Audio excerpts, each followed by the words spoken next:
Good afternoon, Mr. Bretherton. Introduce yourself, please. My name's Bretherton. I'm married. I got one son through marriage and another son through adoption. I'm 59 years old.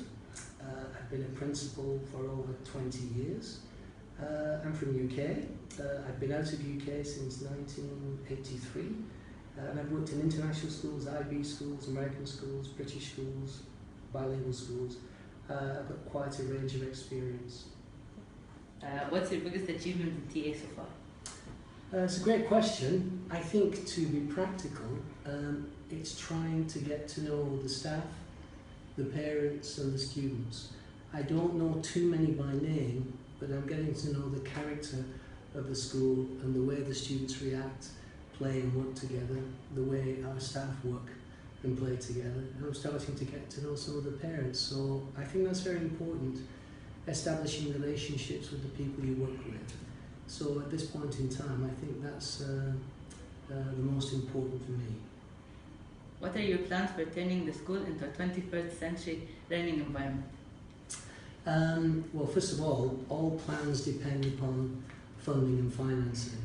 So at this point in time, with the ministry saying there would be no fee increases, but the schools wanting a fee increase, and that being a concern in the country, we're having to put our plans on hold a little bit till we know quite what we can afford. But there are plans in place. The IT staff with Mr. Bushfield have been planning changing the Wi-Fi in the school to make it stronger so that all the computers work well. I believe there'll be something like 90 new desktop computers in the school, so again the speed will be improved.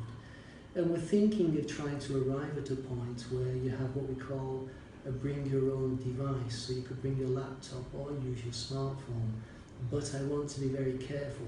That's still at least 2 years away, just because we've got to make sure the school systems are robust enough to do that. And then we've got to make sure that all the students and the parents understand and agree with the terms and conditions of using your own device in school, and that takes a lot of education and a lot of time. That's the mechanical side. You probably know that we passed the British Schools Overseas accreditation process, which is good. We passed that with a strong rating. We're trying to get to outstanding. One of their recommendations is that we have outstanding teaching in all areas of the school. So there's a lot of work going to be done with present staff and new staff next year on what exactly is outstanding teaching in the classroom. And this will involve more of the use of 21st century learning skills using IT, certainly. So the teachers are also going to be trained and prepared to try and reach an outstanding level in all classroom subjects. So that's come out of our accreditation. Is that okay? Yes. Okay. What subject did you used to teach? Well, when I first started teaching, it was physical education and social studies. But I'm actually a trained physical education teacher and art design technology teacher.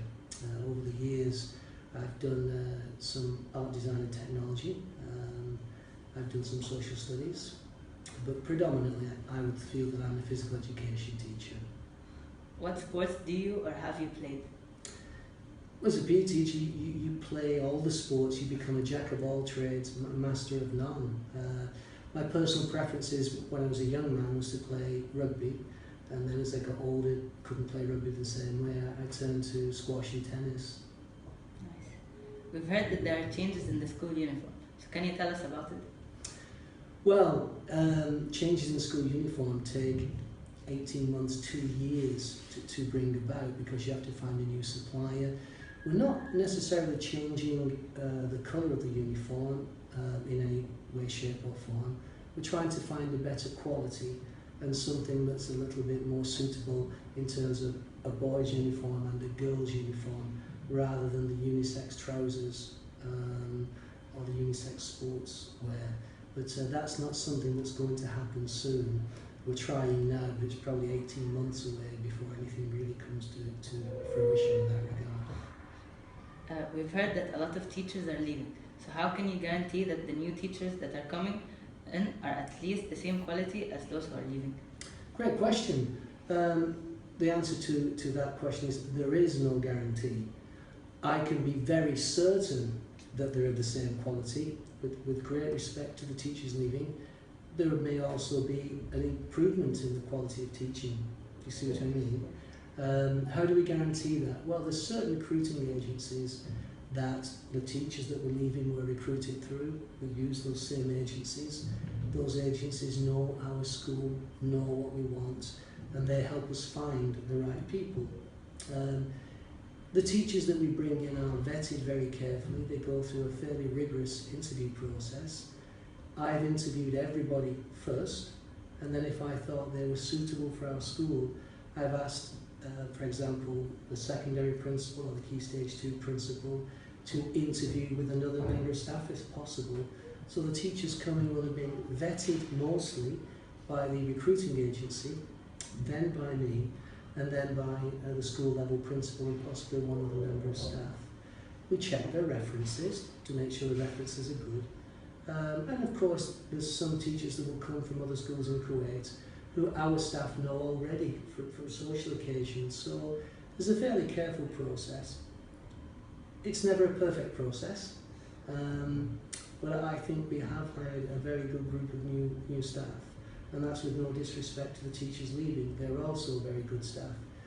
The simple truth is, this is a very good school, and that's the one factor that does help guarantee we get good staff.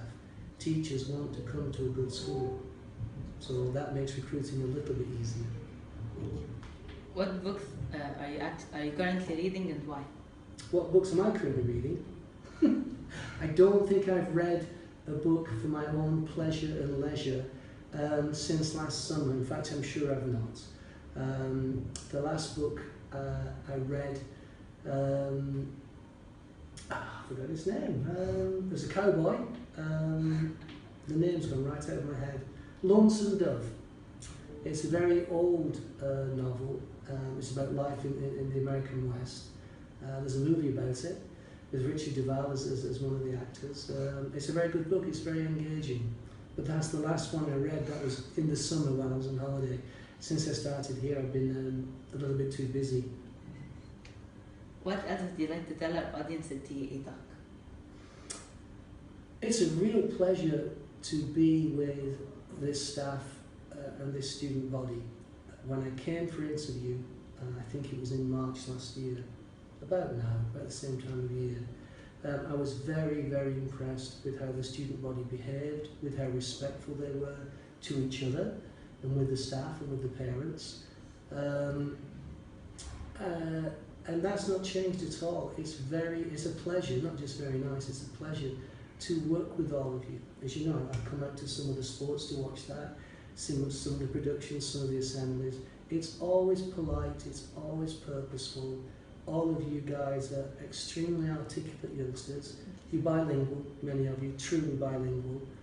We have some phenomenal exam results, and that's shown just in the way when I walk around and talk to students and meet you. You're an inquiry-based group of youngsters. You like to know what's going on.